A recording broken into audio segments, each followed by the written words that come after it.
नमस्कार, आप देख रहे हैं भारत की आवाज़ न्यूज़ में पीयूष कुमार मिश्रा।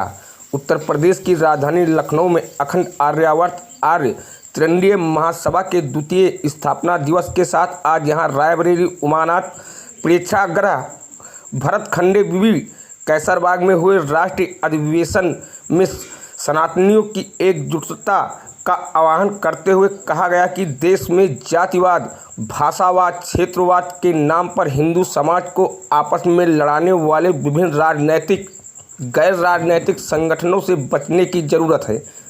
संगठन के अधिवेशन की शुरुआत सदगुरु कबीर साहिब वेदांग गुरुकुलम के बच्चों के द्वारा मंत्रोच्चारण व गणेश वंदना के साथ संगठन के राष्ट्रीय अध्यक्ष ऋषि द्विवेदी सहित मौजूद साधु संतों सहित प्रमुख पदाधिकारियों ने दीप प्रज्वलित कर की। इस मौके पर अधिवेशन के दौरान वक्ताओं ने जातिवाद, भाषावाद, क्षेत्रवाद के नाम पर सनातनियों को आपस में भिड़ने, हिंदू लड़कियों के धर्मांतरण के बढ़ते मामले आदि विषयों पर गंभीरता से चर्चा की गई और इन समस्याओं से निपटने के लिए सनातनियों को जागरूक करने के साथ उनकी विभिन्न समस्याओं के निवारण के लिए क्षेत्रीय स्तर पर हिंदू धार्मिक स्थलों पर सनातन सांस्कृतिक केंद्र बनाने पर जोर दिया गया। इस मौके पर संगठन के अध्यक्ष ऋषि द्विवेदी ने बहुत लोगों को संबोधित करते हुए कहा कि अखंड आर्यावर्त आर्य त्रिरंडीय महासभा सनातनियों की एकजुटता, सनातन के प्रति जागरूकता लाने और सनातनियों की समस्याओं के निराकरण के प्रयास के लिए आगामी गणेश चतुर्थी को पहले सनातन शक्ति केंद्र की शुरुआत करने जा रही है। देखिए लखनऊ से हमारे सहयोगी सुनील सिंह की रिपोर्ट। आज द्वितीय राष्ट्रीय अधिवेशन है जिसका मुख्य लक्ष्य है सनातनियों को संगठित करना और हिंदू राष्ट्र के लिए सभी को जागरूक करना और जो हमारा सनातन शक्ति केंद्र की जो हम लोग स्थापना करने जा रहे हैं उस सनातन शक्ति केंद्र के लिए सभी को प्रोत्साहित करना, इसी के लक्ष्य को साधते हुए हम लोगों ने कार्यक्रम किया है जिसका मुख्य उद्देश्य है कि हम गणेश चतुर्दशी से सनातन शक्ति केंद्रों की स्थापना करेंगे जिसका मुख्य लक्ष्य होगा जो हमारे कुम्हार हैं, कहार हैं, जो मतलब इस जात के लोग हैं, जो मतलब कारपेंटर है, बढ़ई है, एसी बनाने वाला मैकेनिक है, गाड़ी बनाने वाला मैकेनिक है, इन सब का वो कैसे विकास किया जाए क्योंकि इन कामों को मलच लोगों ने, यवन लोगों ने घेर लिया है, मुस्लिम लोगों ने ले लिया है। उनको उनके ऊपर कैसे इनको उठाया जाए, कैसे इस समाज को ऊपर लाया जाए, इसके लिए हम लोग सनातन शक्ति केंद्र की स्थापना कर रहे हैं जो कि हमें जो भी मंदिर हैं वो केंद्र होंगे, मंदिर पर सभी कामगारों का डाटा होगा और वहाँ से किसी की भी आवश्यकता होती है किसी भी कामगार की तो वहाँ से आपको उनका सूची मिलेगी, उनका डाटा मिलेगा। सर आज अधिवेशन में कितने लोग शामिल हुए? हजारों की संख्या में तो आप देख ही रहे हैं कि पूरा खचाखच भरा हुआ है। इतनी बरसात होने के बाद भी काफ़ी की संख्या में लोग आए हुए हैं। मैं सभी का आपके चैनल के माध्यम से बहुत बहुत धन्यवाद देता हूँ कि इतनी बारिश के बाद भी इतने लोग आए। मैं सभी का आभार प्रकट करता हूँ। ठीक, धन्यवाद। आर्य त्रिरंडी महासभा का आज ये कार्यक्रम है, द्वितीय स्थापना दिवस और राष्ट्रीय अधिवेशन। पूरा परिचय देते हुए आज के कार्यक्रम के बारे में बताएं आप। जी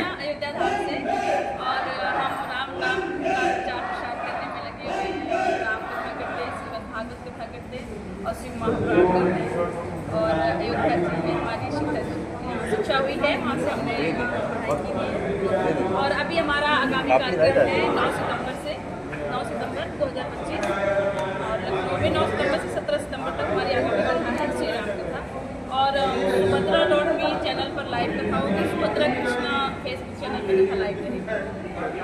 बाबू जी मत बनाओ यार, बोल रहा हूँ यार, कॉपीराइट आएगा। उमा ग्रुप ऑफ कंपनी का डायरेक्टर हूँ और राष्ट्रीय स्वयंसेवक संघ का प्रचारक भी हूँ। 9 सितंबर आगामी 9 सितंबर दिन मंगलवार 2025 से 17 सितंबर दिन बुधवार 2025 तक समय 3 बजे से सायं 3 बजे सायं से 7 बजे सायं तक श्री राम कथा महोत्सव का कार्यक्रम बजरंग चौराहा, जरहरा रोड, अमराई गांव, तुलसी पुलिया लखनऊ में आयोजित है। यह श्री राम कथा महोत्सव अंतर्राष्ट्रीय कथावाचक हमारी सुश्री सुभद्रा कृष्णा जी के मुखार बिंदु से होगा। हमारी सभी सनातनियों प्रेमियों से विनती है, आप इस कार्यक्रम को सफल बनाने के लिए और भगवान श्री रामचंद्र जी की कृपा प्राप्त करने के लिए इस कथा में अधिक से अधिक सहयोग करें और अधिक से अधिक श्रवण करने के लिए पधारें। 9 सितंबर को सुबह 9 बजे से कलश यात्रा का कार्यक्रम रखा गया है और इस कलश यात्रा में महाराष्ट्र, गुजरात, अयोध्या, वृंदावन, बिहार, झारखंड के व उसके अलावा भी अन्य प्रदेशों से बड़े बड़े संत महात्मा और धार्मिक प्रवृत्ति के सनातनी भाई बंधु महंत आएंगे। इसलिए आप लोग इस कथा में अधिक से अधिक आने की कृपा करें। सर, आज जो द्वितीय स्थापना दिवस राष्ट्रीय अधिवेशन में आपको सम्मानित किया गया है और कार्यक्रम के बारे में क्या कहना चाहेंगे? यह कार्यक्रम वास्तव में बहुत ही अद्भुत कार्यक्रम हुआ है और मैं माननीय ऋषि त्रिवेदी जी को बहुत बहुत बधाई और धन्यवाद देना चाहता हूँ कि ऐसा कार्यक्रम लखनऊ में पहली बार हुआ है और वो भी पूरे प्रदेश के स्तर से यह कार्यक्रम इतना सफल आयोजित हुआ, जिसके लिए कि मैं पुनः बार बार ऋषि त्रिवेदी जी को बधाई। बहुत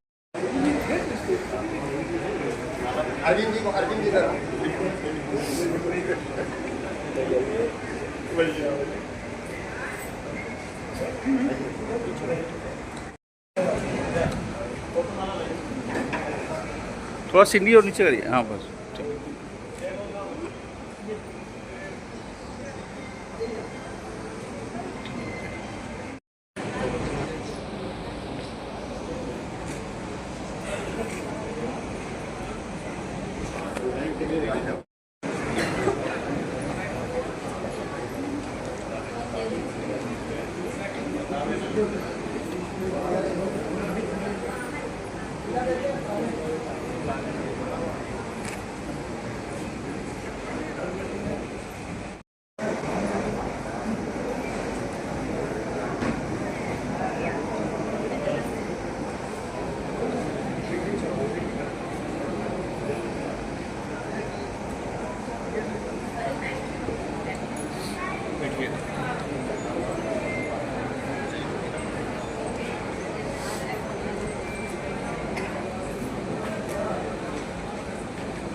श्री राम तिवारी जी, श्री अरविंद नाथ मिश्रा जी। बोले कि इन घटनाओं पे कहने को बहुत है, लेकिन इन घटनाओं पर विचार करने आया है अखंड आर्यवत आर्यवत महासभा। आपको सोचना होगा कि आने वाले समय में जब जहादी समाज 50% से ऊपर हो जाएगा, जब धारा 30 खत्म नहीं हुआ, जब जनसंख्या नियंत्रण लागू नहीं हुआ, 1951 धर्मदान हटा नहीं, जब 1991 में सिपाही भगा नहीं, जो गौ माता का सम्मान नहीं मिला, हिंदू राष्ट्र के काम नहीं हो रहा है, तो आने वाले समय में हिंदू समाज का क्या होगा, ये सोचना आपका कर्तव्य है।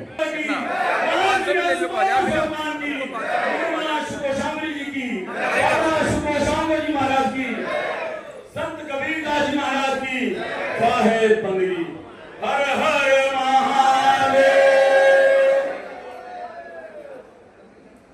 बहुत बहुत धन्यवाद। और इस बीच में लखनऊ महिला मंडल अखंड आर्यावर्त आर्यगंडी महासभा का सम्मान करते हुए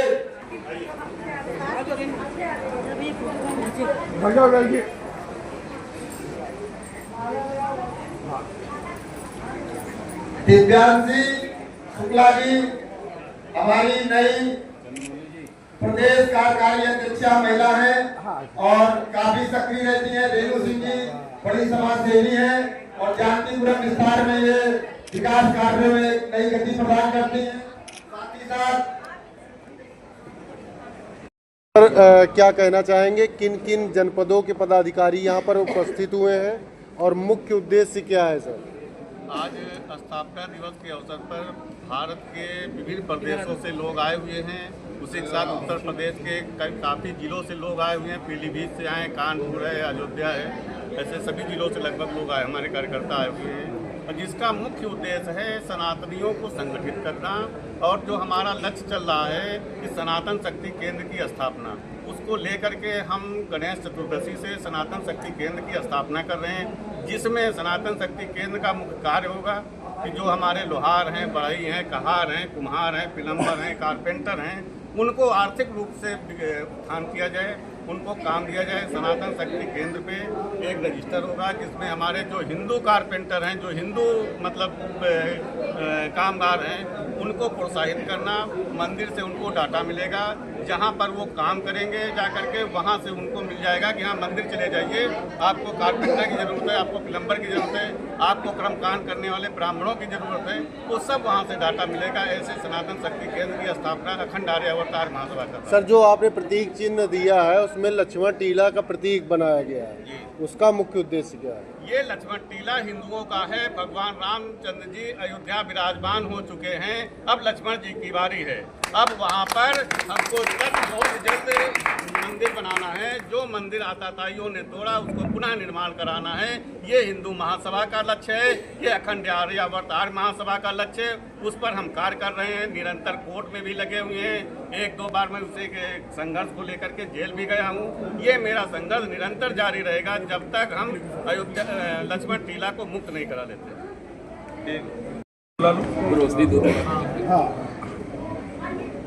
सर, आज के कार्यक्रम के बारे में बताएं। इस द्वितीय स्थापना दिवस एवं राष्ट्रीय अधिवेशन बुलाए गए हैं, क्या कहना चाहेंगे? आज सबसे बड़ी बात है कि अखंड आर्यवर्त आर्य त्रिदंडी महासभा का जो लक्ष्य है वो हिंदुओं का साथ, हिंदुओं का विकास, हिंदुओं पे विश्वास।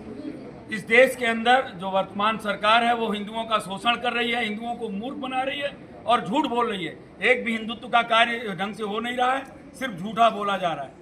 हिंदू छला जा रहा है, ठगा जा रहा है।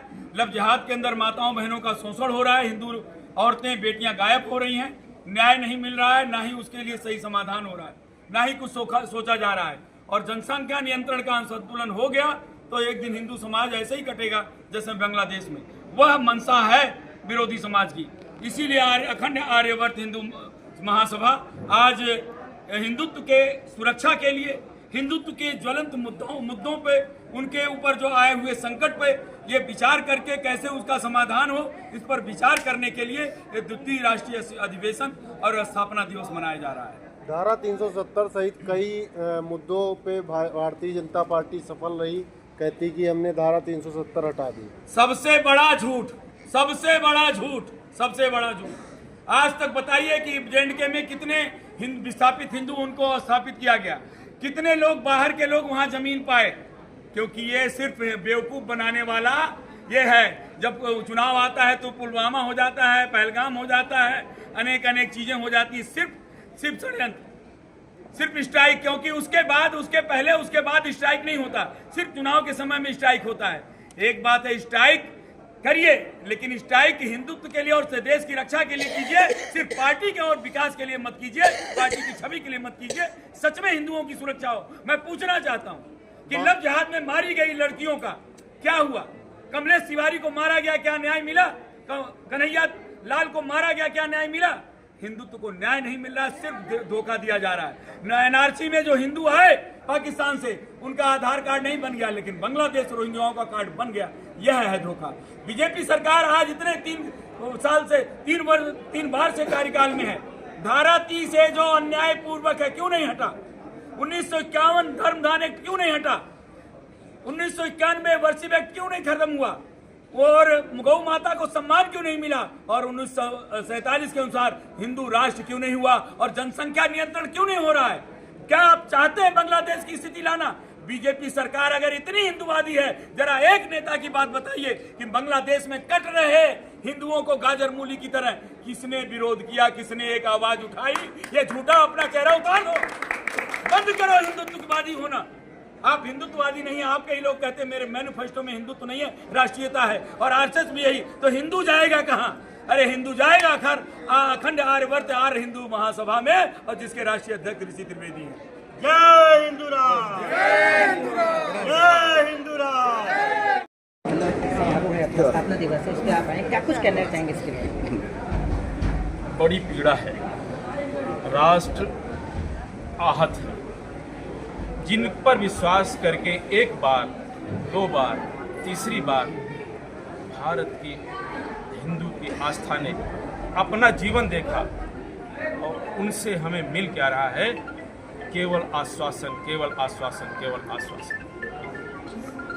अगर ऋषि त्रिवेदी को जेल में बंद किया जाता है हिंदुत्व का नाद करने के लिए, हिंदुत्व की बात उठाने के लिए, तो मुझे तो ऐसा लगता है कि गांधी जी को जैसे भय था भगत सिंह से, चंद्रशेखर आजाद से, वैसे ही इस सरकार को भी भय लग रहा है इस छोटे से बालक से। लेकिन ये भारत की युवा शक्ति है। जब जब देश आहत हुआ है, तब किसी चरवाहे को चाणक्य ने चंद्रगुप्त बना दिया है। ये भारत की शक्ति है, और पुनः भारत एक बार अंगड़ाई ले रहा है। हम जहां बैठे हुए हैं, यहां पर भी डेमोग्राफी चेंज है, यहां पर भी भाजपा जीत नहीं सकती है। जहां हम बात कर रहे हैं, आपको बाइट दे रहे हैं। न लखनऊ मध्य में जीत सकती है, न लखनऊ पश्चिम में जीत सकती है। क्या एक दिन में हो गया? क्यों नहीं जो कानून महाराज जी बता रहे हैं, क्यों नहीं वो कानून लाए जाते हैं? बातें आप कानून के करते हैं, बातें आप करते रहते हैं, और हम लोग सफेद बाल वाले हो गए ये सुनते सुनते। तभी तो देश चलेगा, तभी तो हमें सत्ता मिलेगी।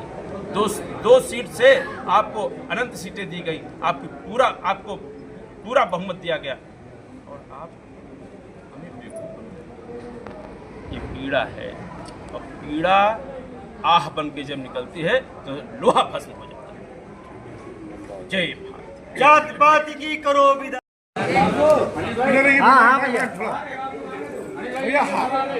हाँ, दीजिए माला बना दीजिए भैया, एक